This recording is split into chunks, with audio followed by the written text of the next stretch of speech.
Ako, nanggigil talaga ako ngayon sa nangyayari. Please lang, Comelec, i-stop mo yung online voting. Dahil hindi pwede ganito na iba ang pinuboto, iba ang lumalabas.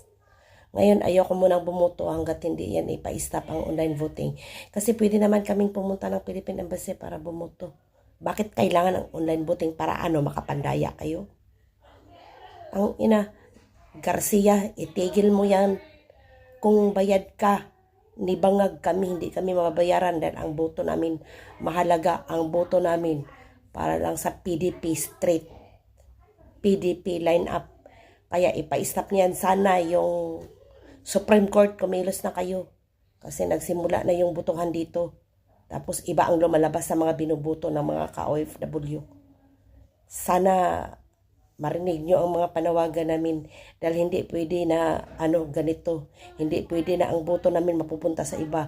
Nakakapanggigigil, nakakabwisit, nakakainis na yung mga pinagagawa nyo. Mga bwisit kayo, tang ina, hayop. Nakakadismaya. Ako hindi ako papayag na ang boto ko mapunta sa iba dahil ang boto ko solid Duterte. Ngayon depende na yan sa akin kung sino ang idagdag ko.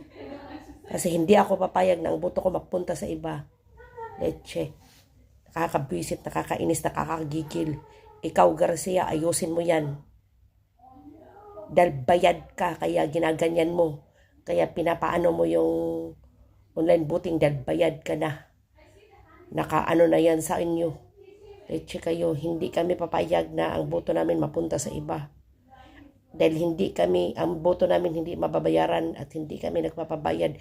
Hindi kami katulad sa inyo mga mukhang pera. Mga visit kayo, wala na kayong iniisip kundi sarili nyo. Hindi niyo na iniisip kung anong mangyayari. Basta hindi ako papayag hanggat hindi itigil yung online voting, hindi ako boboto.